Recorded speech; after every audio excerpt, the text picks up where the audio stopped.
అడుగుతాం, కడుగుతాం, కఠోర సత్యాలను బీఆర్ఎస్ సభ్యులకు వినిపిస్తాం, గత ప్రభుత్వ వైఫల్యాలను వెల్లడిస్తాం. ఇప్పటికైనా వారిలో పరివర్తన రావాలి. పదేళ్లలో 8,000 మంది రైతులు ఆత్మహత్య. అంతేకాదు నిన్న ఒక డైలాగ్ అన్నారు, ఇదే అసెంబ్లీలో కూర్చొని మేము మాట్లాడేవాడిని వినాలే, అదే పెద్ద శిక్ష వాళ్ళకి అని చెప్పి రేవంత్ రెడ్డి గారు ఒక స్టేట్మెంట్ ఇచ్చారు నిన్న. మీరు చూసినో లేదో బాగా ట్రోల్ కూడా చేస్తారు అంతా కాంగ్రెస్ వాళ్ళంతా, కార్యకర్తలంతా. సో ఇంతకన్నా వెనకాల పాడి కౌశిక్ రెడ్డి అరుస్తూ ఉన్నాడు కదా. ఎస్ వినాలి వాళ్ళు, అధ్యక్ష ఇది వినాలి వాళ్ళు, వినడమే వీళ్ళకి పెద్ద శిక్ష, ఇంతకన్నా పనిష్మెంట్ ఏమి ఉండదు అని చెప్పి అన్నారు. నియంతృత్వాన్ని ప్రజలు తిప్పికొట్టారు. KTR management quota MLA, KCR form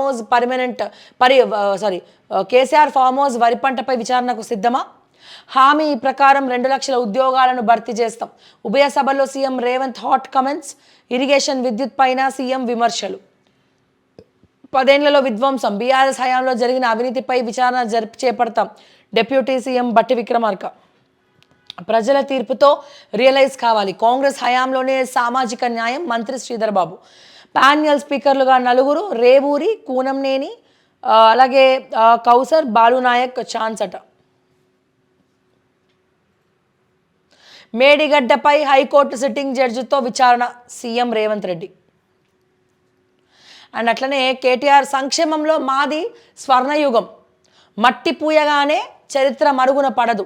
governor ప్రసంగాన్ని వినేందుకు సిగ్గుపడుతున్న తమిళసాయి స్పీచ్ తప్పుల తడక. ప్రభుత్వ దురాగతాలను ఎండగడతాం. 6 గ్యారంటీలను ఎప్పటి నుంచి అమలు చేస్తారో స్పష్టతనివ్వాలి. అసెంబ్లీ ఎమ్మెల్యే కేటీఆర్ కీలక వ్యాఖ్యలు. సో కీలక వ్యాఖ్యలు. అండ్ అదే రకంగా కానీ ఒకటి మాత్రం చెప్తున్నా సార్, మీరు దేనికోసం ఇంత ఆతృత పడుతురు ఏమో తెలియదు కానీ, సో నిన్ననే మనం చెప్పినాం, మళ్ళా చెప్తున్నా, దేవిరెడ్డి సుధీర్ రెడ్డి గారు, మల్లారెడ్డి వాళ్ళ అల్లుడు, అండ్ అదే రకంగా పాడి కౌశిక్ రెడ్డి, కాల యాదయ్య. పాడి కౌశిక్ రెడ్డి ఏమో కానీ కాల యాదయ్య. సో వీళ్ళందరూ కూడా ఒక్కరు వెళ్తే ఇబ్బంది అని చెప్పి వరుస పెట్టి అనుకొని మూకుమ్ముడిగా మరి కాంగ్రెస్ పార్టీలో చేరాలనుకుంటున్నారు. చేరబోతున్నట్టు మాకు మాత్రం వార్తలు వస్తున్నాయి. మీరు జాగ్రత్త పడతారో, ఫస్ట్ వాళ్ళని కాపాడుకుంటారో, మరి ఇప్పుడు కాదు అని చెప్పి వెళ్ళిపోతారో. ఇప్పటికే అసంతృప్తి జ్వాలలు వస్తున్నాయి. మీ తప్పులను పార్టీ ఓడిపోయిన తర్వాత చెప్తున్నారు, ఉన్నప్పుడు ఎవరు చెప్పలే మీ తప్పులను. కానీ పార్టీ ఓడిపోయిన తర్వాత ఇప్పుడు మీరు చేసిండ్రు, మార్చుకోండి, ఇకనైనా మారరా అని చెప్పి చెప్తా ఉన్నారు. అంటే వాళ్ళందరూ కూడా వరుస పెట్టి వెళ్ళబోతున్నారు. తస్మాత్ జాగ్రత్త, ఇక ఆ తర్వాత మీ ఇష్టం.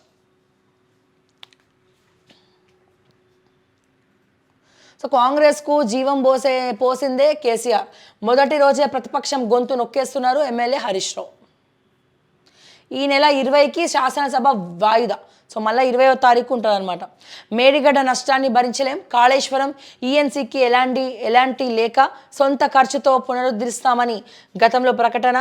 ప్రభుత్వం మారడంతో మాట మార్పు. చూసిండ్రా, అంటే సొంత ఖర్చుతో భరిస్తామని అంటే వాడెంత తిన్నాడో దాంట్లో.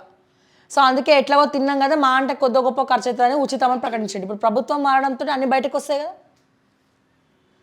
కేటీఆర్ వ్యాఖ్యలు కరెక్ట్ కాదు. 54 మంది ఎమ్మెల్యేలు అంటూ వ్యాఖ్యానించడం సరికాదు. కొందరు అత్యుత్సాహం చూపుతున్నారు. ఎమ్మెల్యే కూనంనేని సాంబశివరావు. సో మమ్మల్ని కలపద్దని చెప్పి కూనంనేని గారు, మమ్మల్ని బీజేపీ వాళ్ళని ఎట్లా కలుపుతామని చెప్పి మన నిర్మల్ ఎమ్మెల్యే గెలిచినటువంటి ఆలేటి గారు. సో వీళ్ళందరూ కూడా వ్యాఖ్యలు చేయడం జరిగింది. నిన్న 10 ఏళ్లలో కేసీఆర్ని ఒక్కసారి కలవలేదు, 30 సార్లు రిక్వెస్ట్ చేసిన అపాయింట్మెంట్ ఇవ్వలేదు. ఇప్పుడు 10 రోజుల్లో 4 సార్లు సీఎం రేవంత్ను కలిసా. Teachers MLC Alugubelli Narsireddy. Wow, ఎమ్మెల్సీలకే ఆడ అపాయింట్మెంట్ లేదు. ఇప్పుడు కలుస్తారేమో, మేబీ కలవాలనుకుంటే నందినగర్లో. 30 సార్లు రిక్వెస్ట్ చేసినంటే అపాయింట్మెంట్ కోసం, ఇవ్వలేదట. ఇప్పుడు 10 రోజులు 4 సార్లు సీఎం రేవంత్ను కలిసిన అంటుండ్రు. Teachers MLC Alugunabelli Narsireddy. మరి ఇట్లుంది, మరి వీళ్ళందరికీ ఎట్లా చెప్తారు సమాధానం? మీరు ఇంకా వితండవాదం చేస్తున్నారు. బీజేపీ బీఆర్ఎస్ దోస్తి నిజమేనా? మేము 54 అని కేటీఆర్ అనడం దేనికి సంకేతం? 3 పార్టీలు ఒక్కటేనని చెప్పదలుచుకున్నారా? సిపిఎం రాష్ట్ర కార్యదర్శి తమ్మినేని వీరభద్రం మరి అదే చెప్పదలుచుకున్నారు సార్ ఆయన. ఇంకా అధికార మత్తులోనే కేటీఆర్ వ్యవహార శైలిపై సొంత పార్టీ నేతల అసహనం. పరిస్థితులకు తగినట్టు మారలేదనే భావన, ఆయన తీరుతోనే చేటు వస్తుందనే అభిప్రాయం. ఓడిపోయారన్న ఫీలింగే లేదు. కొందరు బీఆర్ఎస్ లీడర్లు వ్యవహరిస్తున్న తీరును ఆ పార్టీ నేతలే తప్పుపడుతున్నారు. అసెంబ్లీ ఎన్నికల్లో ఓడిపోయినా ఇంకా అధికార మత్తులోనే ఉన్నానని, అహంకారం తగ్గలేదని కమెంట్ చేస్తున్నారు.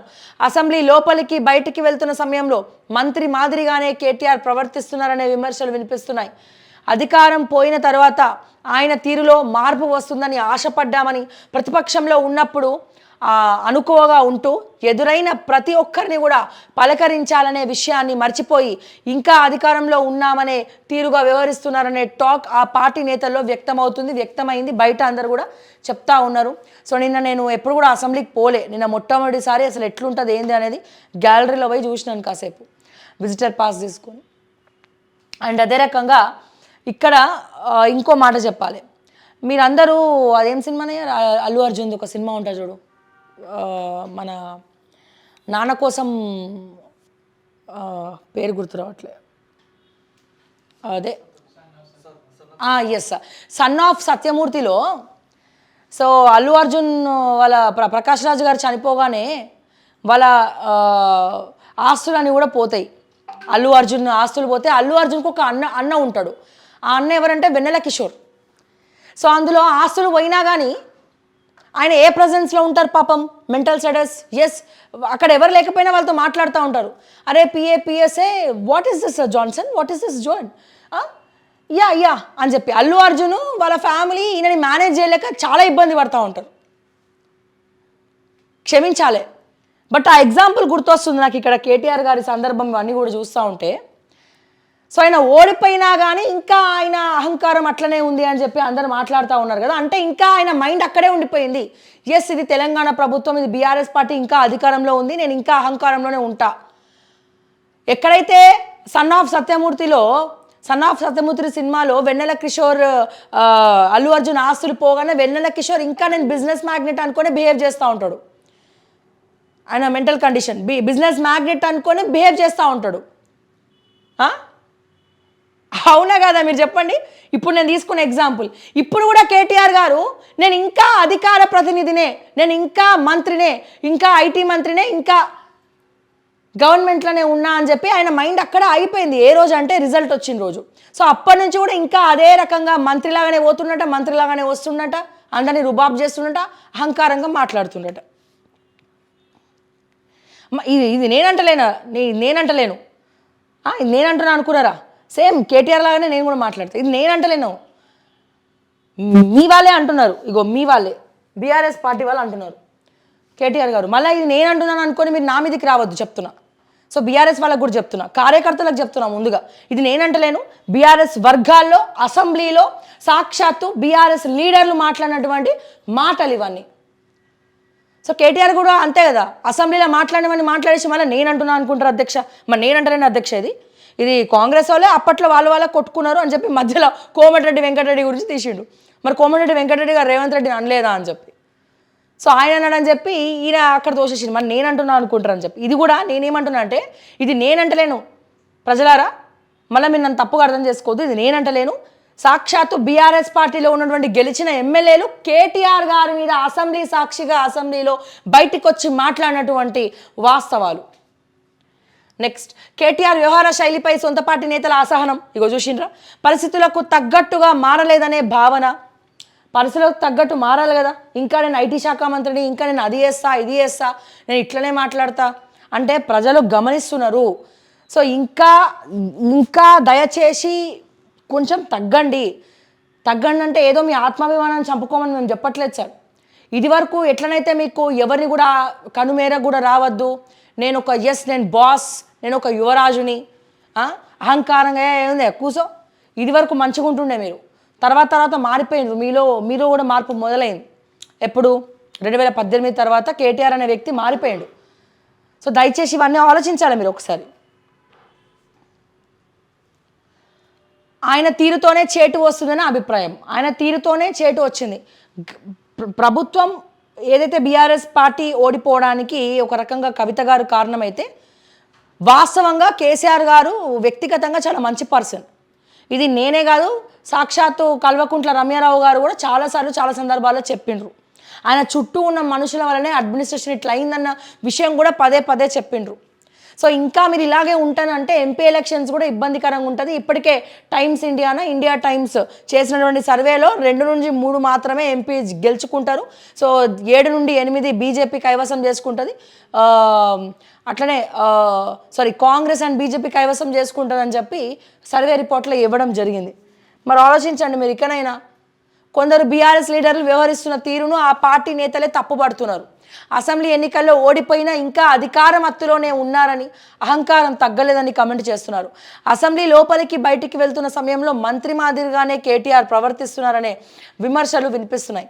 అధికారం పోయిన తర్వాత ఆయన తీరులో మార్పు వస్తుందని ఆశపడ్డామని, ప్రతిపక్షంలో ఉన్నప్పుడు అనుకోగా ఉంటూ ఎదురైన ప్రతి ఒక్కరిని కూడా పలకరించాలనే విషయాన్ని మర్చిపోయి ఇంకా అధికారంలో ఉన్నామనే తీరుగానే వ్యవహరిస్తున్నారనే టాక్ ఆ పార్టీ నేతల్లో వ్యక్తమవుతుంది. ఎవరిని పలకరిస్తున్నారంటే ఎవరిని మర్చిపోవట్లేదు. ఎందుకంటే ఇప్పుడు చెప్పినా కదా, సో సన్ ఆఫ్ సత్యమూర్తిలో వెన్నెల కిషోర్ పరిస్థితే ఇప్పుడు కేటీఆర్కు ఉన్నది. Bharat super victory. ఇంగ్లాండ్పై 347 పరుగుల తేడాతో మహిళా జట్టు గెలుపు.